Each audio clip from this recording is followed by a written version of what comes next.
So what's new?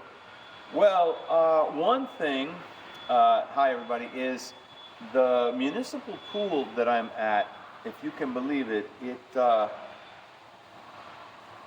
it's closed because the water heater boiler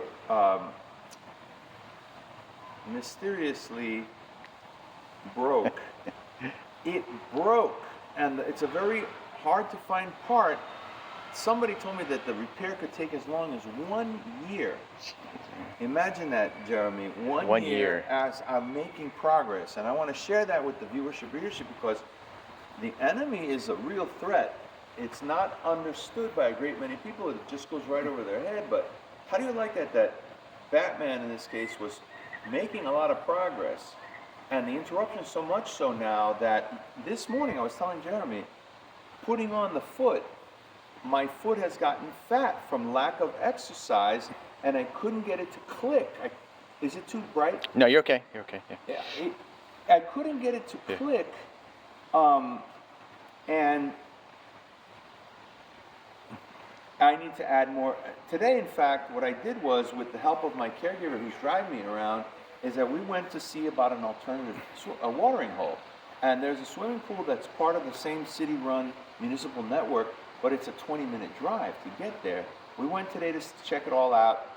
But how do you like that we went from an impediment, my impediments recently from the enemy have been, by comparison, smaller potatoes, although pain in the behind, such as the little obstacles that they put to getting me a wheelchair.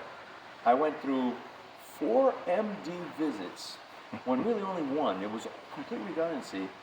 5 grievances and 1 appeal.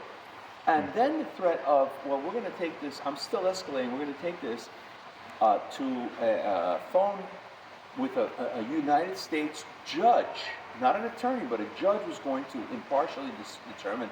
And then finally they acquiesced and they said, okay, basta, tregua, ya no más.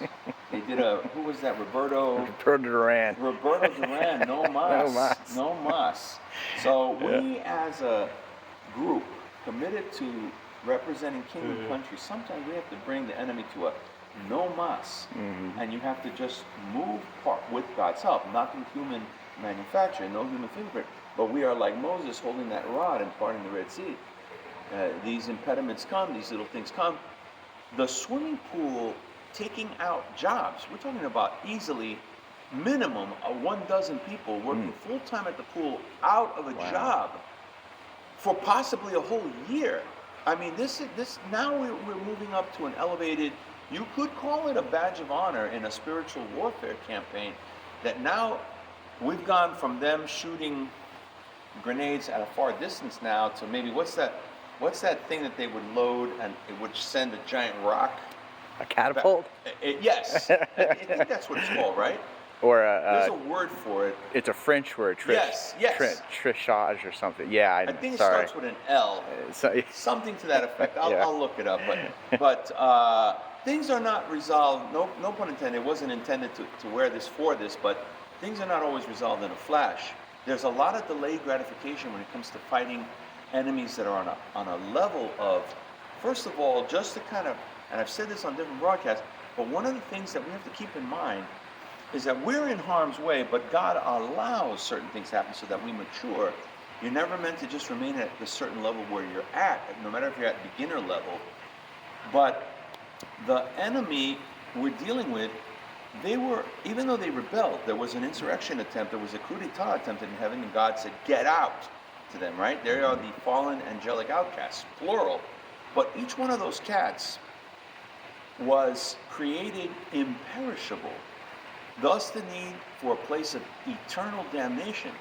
You can't kill them. You can't kill these things. You can maybe maim them or create your own set of impediments so that they are blocked from any harm befalling you. Look, I've come to a complete stop because I'm getting worked up on this issue. I won't keep too much of Jeremy's time, but this is an important one, and we're going to supply supporting materials. We just finished very important supporting material concerning the sum of one's fears. Some of it is irrational. You have to go through it. but some of it, you brought on fear that is unnecessary. Jeremy, I'm going to end with a doozy. You didn't hear this one. So on the insurance paid transportation, I go to about 40 total medical visits. My prosthetic, I have the eyeball surgery. Thank you everybody. My eyeball surgery, although painful this last time, first time it was painful, lasted 45 minutes, and I still have residue of very shiny sunlight is affecting me. I can't see too well. Your prayers appreciated. Maybe because they did it hardcore, the laser beam, it burned, and it hadn't burned that way before, so even that could be an attack also. So everything has to be taken inventory of, and you have to flesh through it, and God can make the adjustments beyond what the doctors can. So even if they slipped and did it too hard, it can be softened up. One thing that happened to me was that on the drive to the surgery on that day, a guy that was the driver showed up in a van that was not marked as the van that was supposed to pick me up. And you have rights. And so I spoke up, and the guy says to my last name, Salazar. I said, yes. And he was doing a slow crawl, like he was communicating with someone, a la, now I'm getting a little paranoid, with Charlie Kirk assassination. So if I have a big bullseye on my forehead, I do very dangerous work. I've lost a leg, I've lost an eye. So I'm not speaking in proverbials here. I'm speaking as a possibility. I'm not saying all in on they're looking to take me out. But the guy does a slow crawl to get to me. Then says, Salazar. I said, yes. I said, just a minute. The van is not marked with the name of the company that's supposed to pick me up. And he stays on his phone like he's either texting or speaking to somebody, and he's ignoring what I'm saying to him. Jeremy, check this out. So when I get into the vehicle, it smells like vapes. Not marijuana, but it has that weird odor. I don't know if have you smelled vapes before, Jeremy? No, I haven't, but it's like, it's medicine-y, but like vomit-inducing medicine. It smells bad. Yeah. And the guy loaded me in the car they opened the van up, they loaded me with the lift, they loaded me in with the chair, and then the guy, without saying anything, walks away from the van for 15 minutes. I'm stranded in the van. I'm not embellishing this. Wow.